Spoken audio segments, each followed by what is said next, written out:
think he thinks I'm like hillbilly. Yeah. He's gonna think you're conservative. He's just breaking all the norms. Yeah.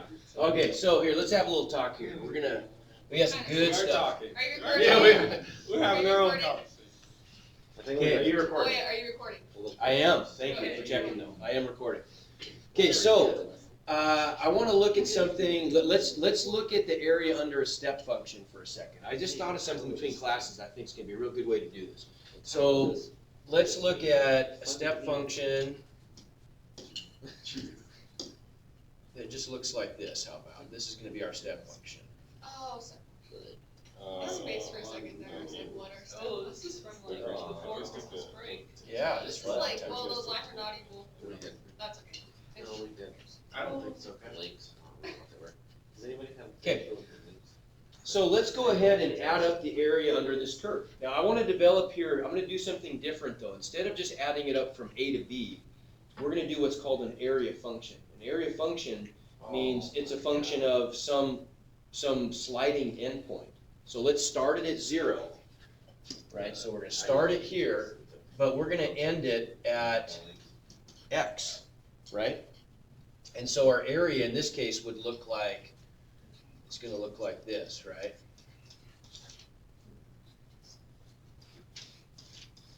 And then it's going to go up to here, right? Like that, okay? But x is moving along. And this would be, yeah, I kind of drew the wrong step function, but this is going to be, let's call this the area under, okay, let's call this integral of greatest integer function of x minus 1 from 0 up to x, right? Okay, here's what I want to know. We're not going to do that integral, right? That just represents the area though, right? What are those symbols instead of parentheses? This is that greatest integer function symbol, right? Which just means the greatest integer that is less than or equal to the input, right? So if I input like 2.3, then it's going to give me back 2. Only I'm going to scoot this thing over. So for us, it'd be like 2.3 is going to be, if I input at 2.3, we're going to get the greatest integer of, oh, I should have put a plus there, I guess, huh? Move it to the, yeah, should have put a plus there. Yeah. How much different would it be if instead of having the holes in the function, if those were filled in? Yeah. They couldn't be, because then it wouldn't be a function, right? Because it would violate the vertical line test. Oh, okay. But my point is just this though. Let's look at the area, the rate at which we're accumulating area, right? So what is, if we call this, let's just call this A of x for area as a function of x, right? So what's going to be the derivative with respect to x of A of x? As I scoot over to the right, how fast am I adding area under the curve? It's going to change, isn't it? Would you agree that if I'm right here, I'm going to be adding area at a smaller rate than if I'm right there? How come? Okay, because the function's taller. For every incremental move to the right, I'm adding more vertical area with that, right? Okay? So what's determining the rate at which I'm adding area? The height of the function. That's it, isn't it? Right? It's completely dependent on the height of the function, right? Okay? So would you agree then that, just in general, if I do this, the answer is just going to be whatever the curve is, right? That's telling us whatever the function is, that's telling us its height as a function of x, isn't it? That's what a function does, right? It's giving us the y output as a function of the x input, right? So in this case, it would just equal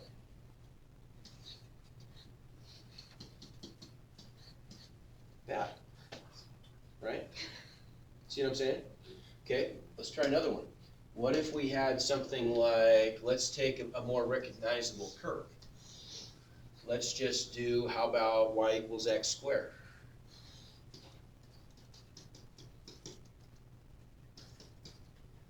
And let's add up the area from, I don't care, call it A. Make it some constant. It doesn't even matter. Let's just call it A, and let's just stick it there. Not that it matters, right? So if that's A, and we're going to say that this is X, right? Then the rate at which we're sweeping out area is only determined by, not the left-hand point, right? The area isn't, that doesn't affect how the area is changing at all, right? The only part that affects how the area is changing is the moving right end of the area, right? So if I want to find then if the area under this curve is going to be the integral of f of x, which is x squared dx, and we're going to add that up from a up to x, then what's the rate of change of that? If I take the derivative with respect to x of that, what's the answer going to be? X squared. That's it. Because all the dx and the dx cancel. Not really. It's not really, that's not really the way you do it. The way we could do this if we wanted to, and this is, there's going to be a trick. This is what we're going to call the second fundamental theorem of calculus. It's not as popular as that first fundamental theorem. And that first fundamental theorem is so cool. This one's not as popular, but it gets used a little bit. But when it gets used, it is great. It saves a lot of time. And I've got my own little version of this, which I call the generalized version of the second fundamental theorem, which I'm going to give you, and it's pretty handy. It's pretty handy. I've had a lot of people in college say, wow, that one was really a good one to have, because it doesn't show up in textbooks, but it works all the time. So did you just come up with it? Yeah, I mean, it's not like it's a big deal. I mean, it's not like it's not a big deal. You won't Third find it- fundamental theorem. You won't find it in these books other than. Well, I'm sure it's got to be in a book somewhere. I mean, there's no way somebody else didn't think of this too. There's no way. Oh my gosh, it's not that, seriously, it's not that big a deal. But Did you put it in your textbook that you don't make? I will, yeah, absolutely. So, Do you have it copyrighted? no, I have not. Okay, give me a nickel if you use it though. I want to. Okay, so someday when you're teaching me stuff, I want a nickel every time you say it. Okay, so this is a little bit cumbersome though. It's a little bit cumbersome to have an X there and an X there, right? Because really they mean two different things if we think about this. This X right here is specifically specifying where we're, the right end of our area function, right? So,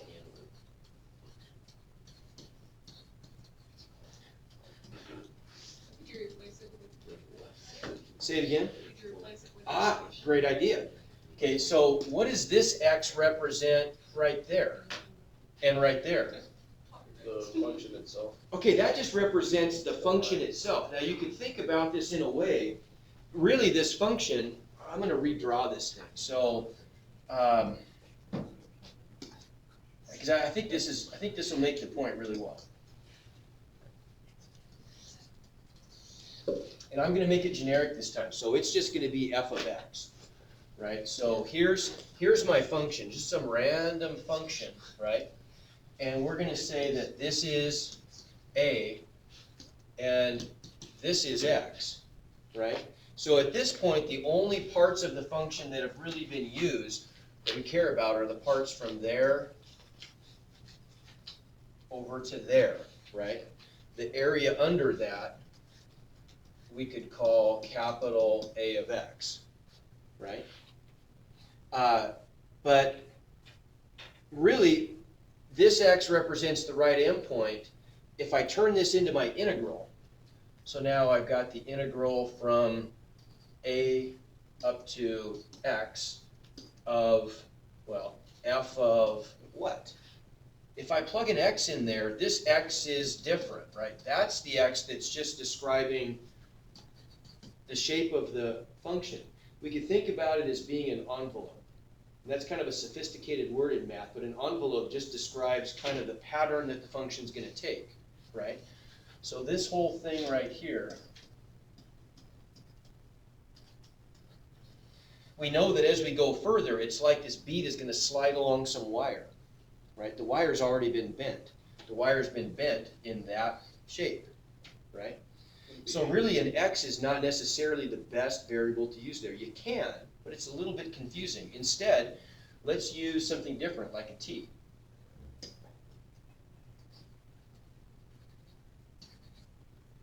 Okay, so let's call this f of t dt, where we're going to define this t as what we call a dummy variable.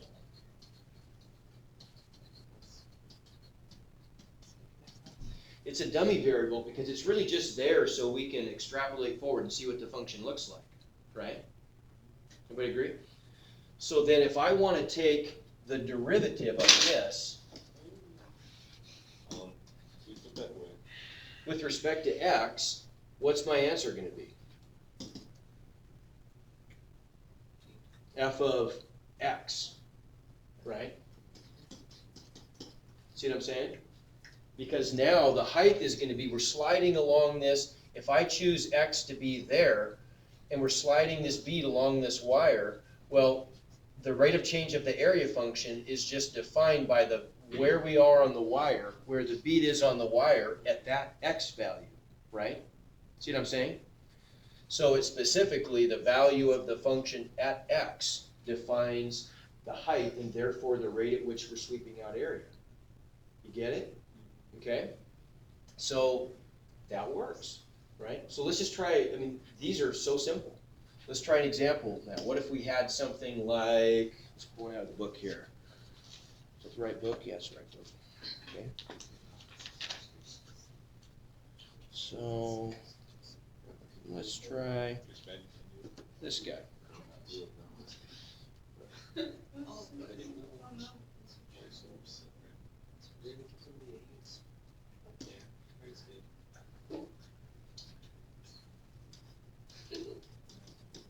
So in the book we define, they call it capital F of x as our area function.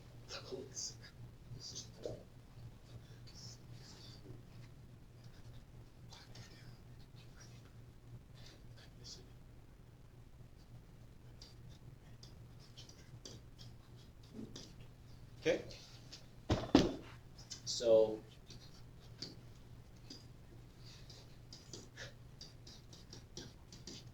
what's the derivative of that with respect to x?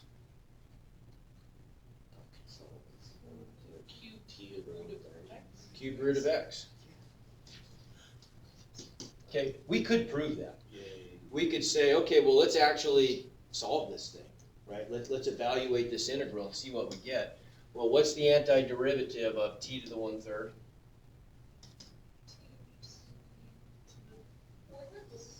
So, yeah, so it'd be what, 3/4 t to the 4/3? Everybody agree? Evaluated from 8 to x. Okay, so isn't that just equal to 3/4 times x to the 4/3 minus 8 to the 4/3 is what?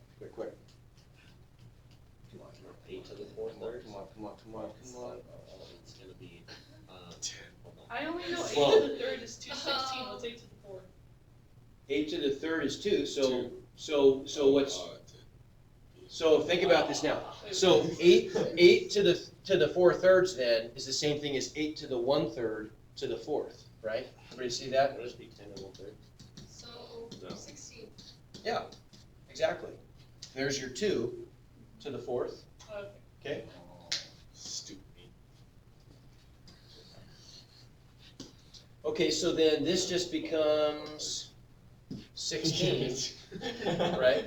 So there's f of x, capital F of x, right? That's our area function. And so f prime would just equal the derivative of that. So that's going to give us 3/4 times Let's see, I take that down, so that's gonna be 4/3 x to the 1/3 minus some number.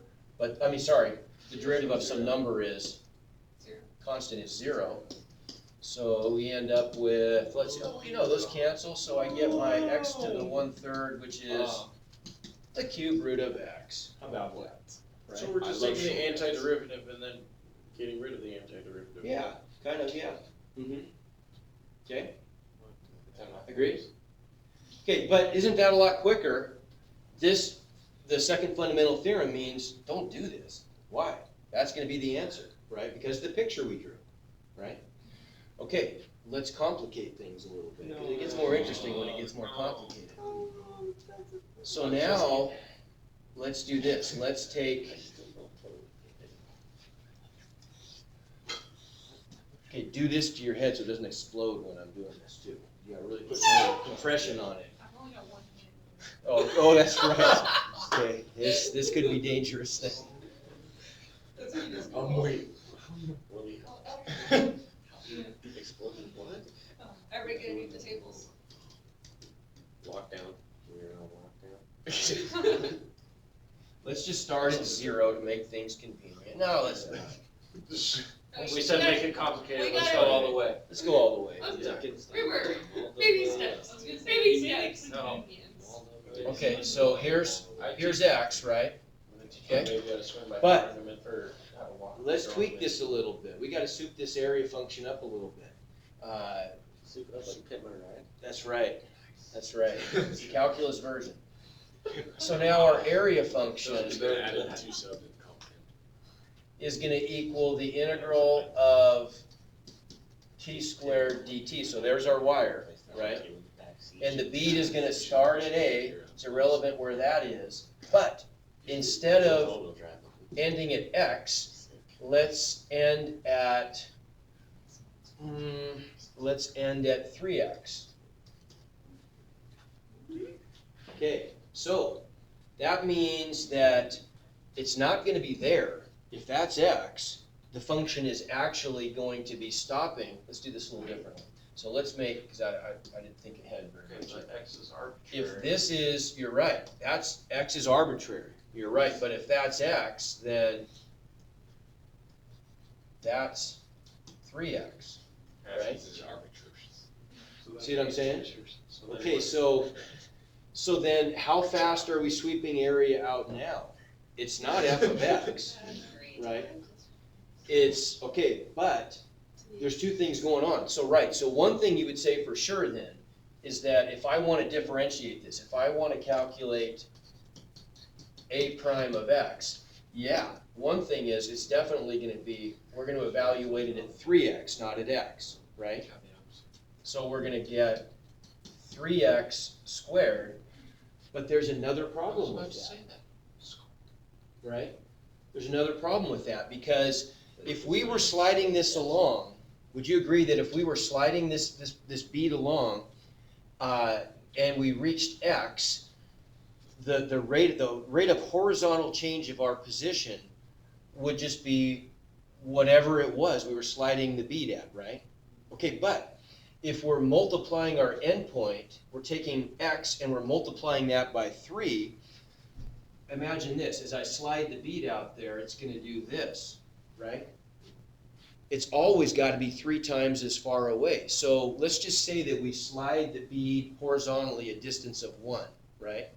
Well, that's been multiplied. And so the quantum mechanically entangled bead that's out here that's sliding with it, okay, instead of being, it's moving 3 times as fast to the right. See what I'm saying? So if we were normally just going to be, if the rate at which we were accumulating area was just the height of the function, sure, the height of the function is increased, but so has the rate at which we're sweeping it horizontally, right? How much faster is it moving than it was the first time? It's moving 3 times faster to the right, isn't it? So shouldn't we also have to multiply this by 3? Huh, how could I connect that 3 to that upper limit? 3 is the what of 3x? The, The derivative. How about that? Oh. Okay. yeah. Yeah. Yeah, were you doing that? I hope you were doing that. So, so then, So you take the derivative of the Yes. part with it. Okay. yes, exactly. Okay. So if it was like 4x to the second, 3 times 3 is Then 9, it would divided by 3, then be equals 8x times 3 8x, squared. right? That equals 9. You see what I'm saying? Because we've got to look at, doesn't that make sense too? Think about what that means. If I take the derivative of the upper limit, we're saying, let's just call that upper limit, let's call it u of x for a second. We're asking the question, what's the rate of change of the upper limit as a function of x, right?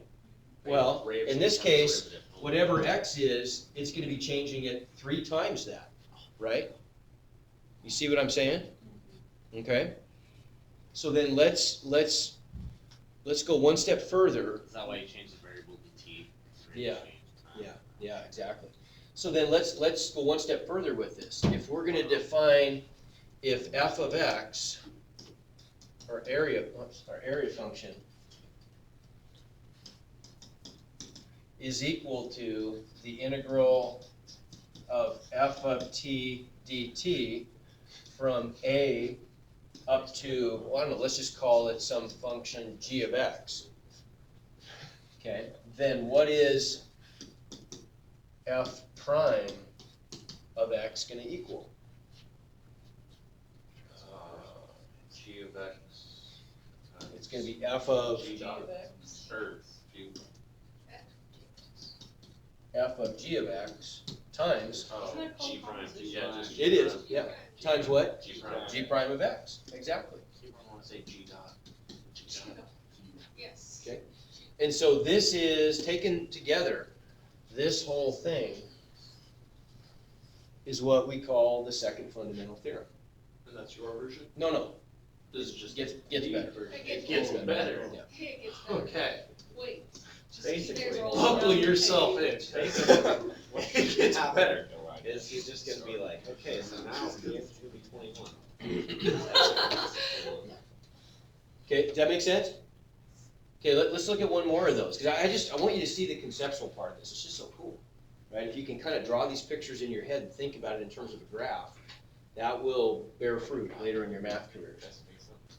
So what if we do something like, now let's say we've got, how about, let's do a sine function.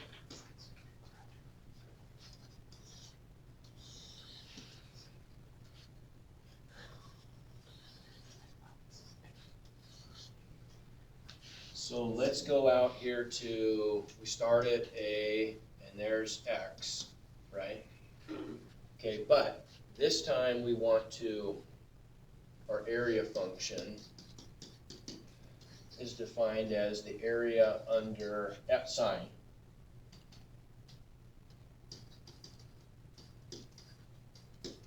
From A up to X squared. So what are we doing here then? So normally, if this is x, right, then x squared is going to be right there, right? But now this isn't linear. If x goes out to here, then where's x squared going to go? Let's just say x was well, I say x was 2 there. If I go out to here, let's say x is 10 now. X squared is way out there at 100, right? How much further is it than x? Well, it's right, it's going to be, you see what I'm saying? How much further is it than x? Well, it's going to be the derivative of x squared. It's going to be 2x, right? See what I'm saying? So, How much faster is it increasing its area, in other words, right? This was sweeping out area at a rate of just normally x, but this one is cruising away at it much faster than that. How much faster is it going? Well, the derivative of x squared is 2 times x. So if x is 10, it's increasing its area at that point at a rate of 20 instead of 10, right? Okay, and then if it's out at 40, it's increasing at a rate of 80, you see? And that's just the horizontal part, with the rate at which it's picking up speed, right? See what I'm saying? Okay? All right, so now let's really complicate things. Okay, let's say that we've got an area function where neither end is fixed. Both ends are moving. Okay? Limits. I thought you were solving the world for us. I am. No, but like before when you were, this is easier version. It is. It's gonna be super easy. Wait, I thought the sign was the complicated. The main top Okay. works. Yeah. Okay. So this you'll see. You'll see. Okay. Garrett's there. Yes. So now we've got this function f of t, and our left limit is going to be at, I don't know, let's just call it g of x, and that's where the left endpoint is going to be. The right endpoint is going to be out here at h of x. They're both functions of x. Okay? Maybe it'd be easier. You know, conceptually, I think one thing might help here. It doesn't make any difference where it is. But let me do one thing. I think this will help. There you go.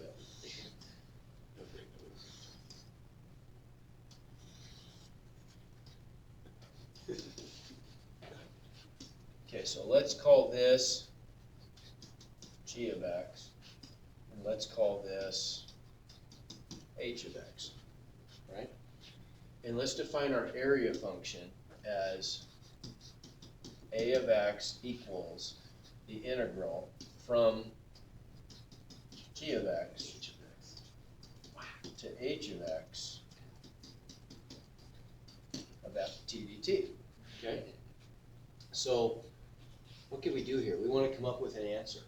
Well, I could pick some fixed value and say, okay, let's just pick like a. Let's just let this equal a, for example. Could be anywhere, right?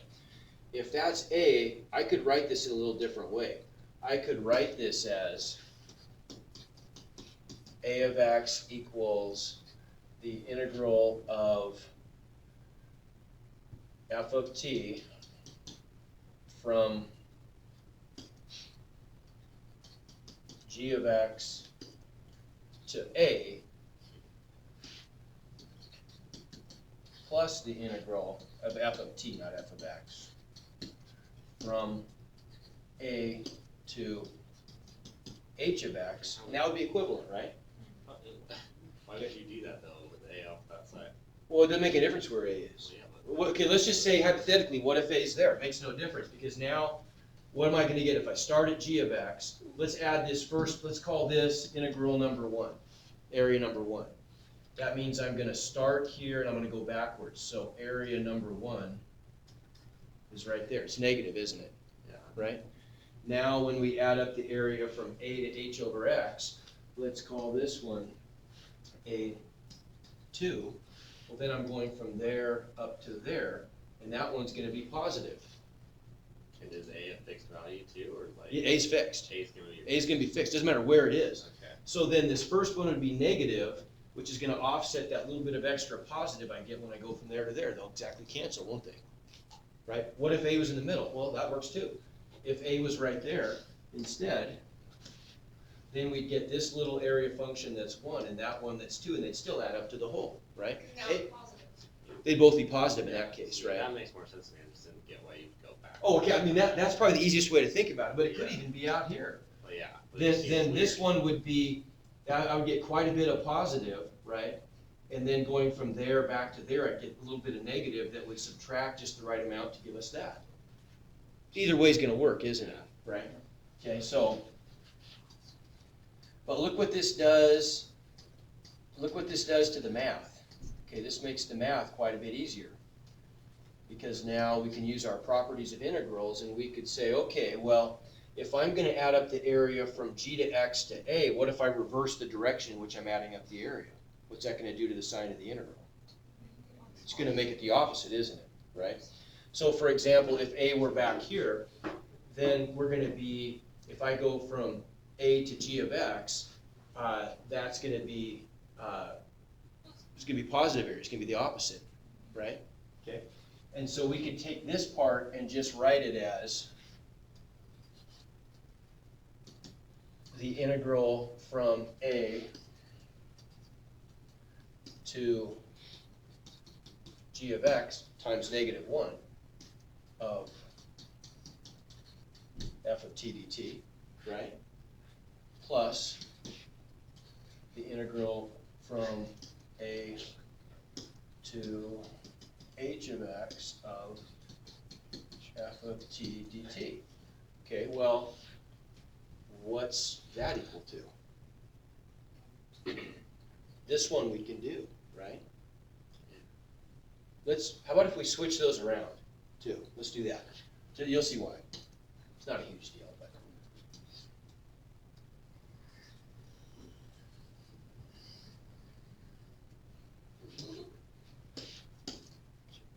Oh, I'm just so excited about this.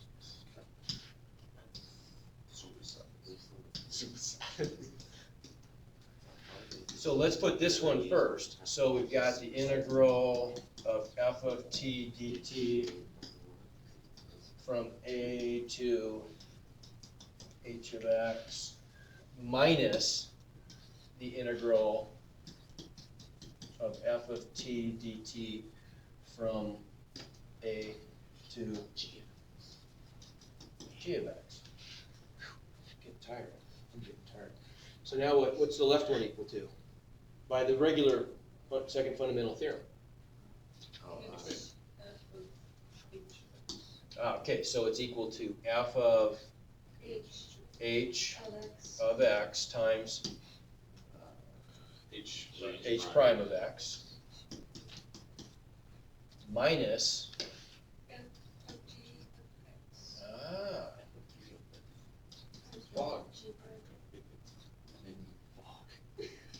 Composition. yeah. Okay, so the generalized, or actually, I guess technically I don't even think this one's in the book. So this is, you might call, the generalized second fundamental theorem, right? Where we just add this prime at the end. But now the ultra generalized second fundamental theorem is what? Based on that result, which is completely general, we can say that the derivative with respect to x of the integral of f of t dt from g of x to h of x is equal to what? F of h of x times, h prime of x minus f of g of x times g prime of x. Works every time. Pretty cool, huh? Yeah.